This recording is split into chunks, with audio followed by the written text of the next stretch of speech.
अग्रसेन जी ने अपने धोते श्री कृष्ण जी को मथुरा की बागडोर संभालती थी। भगवान श्री कृष्ण छोटी आयु के थे। एक काल्यावन नाम का एक राजा को पता लगा कि मथुरा का शासक एक बहुत ही बालक सा बैठा है और उस मथुरा को मैं हड़प लेता हूँ, मथुरा को मैं प्राचीन कर देता हूँ। इस उद्देश्य से 18 करोड़ सेना लेकर के श्री कृष्ण जी के ऊपर, मथुरा के ऊपर उस काल्यावन ने चढ़ाई कर दी। उससे कुछ ही दिन पूर्व नारद जी ने आकर के भगवान श्री कृष्ण को बताया था कि भगवान यहाँ एक गुफा है निकट ही, उसमें एक मुस्कंद नाम का राक्षस राजा रहता है। उसके अंदर एक सिद्धि है कि वो 6 महीने सोता है, 6 महीने जागता है। जब वो जागता है तो युद्ध ही करता रहता है और सोता है तो उसको कोई उठा दे बीच में कच्ची निद्रा से, तो उसके अंदर एक सिद्धि है कि उसकी आंखों से अग्निबाण छूटते और सामने वाला का तुरंत वध हो जाता है। वो छुप कर सोया हुआ है। श्री कृष्ण जी को ये बात नारद जी के द्वारा बताई हुई याद थी। उधर से 18 करोड़ सेना लेकर के वो काल्यावन आ जाता है और श्री कृष्ण जी को युद्ध के लिए ललकारता है। अब 18 करोड़ सेना, वहां मथुरा की सारा 18 करोड़ जनता भी नहीं थी। श्री कृष्ण जी ने सोचा भी ये तो बात बिगड़ जाएगी, ना जाने कितने सैनिक, हिंसा हो जाएगी, और क्यों ना इस काल्यावन का वध मैं मुस्कंद से करवा दूं।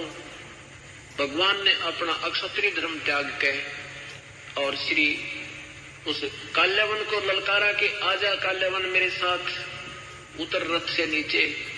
अब काल्यावन नीचे उतरा तो भगवान रथ छोड़ के भाग लिया।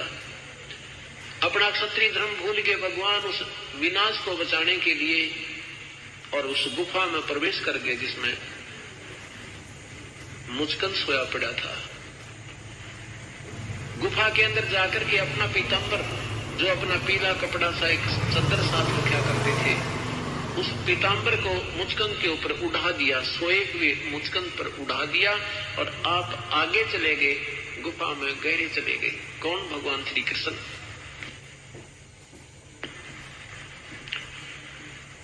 काल्यावन ने देखा कि कृष्ण गुफा में प्रवेश कर गया है तो मुस्कंद और काल्यावन आराम से चल रहा है कि बच्चा अब कहां जाएगा, अब तुझे अच्छी तरह देख लूंगा, अब तो तू फंस गया।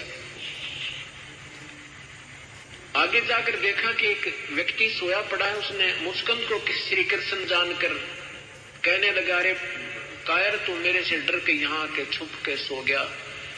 मुस्कंद की टांग पकड़ के मरोड़ दी श्री कृष्ण जान के।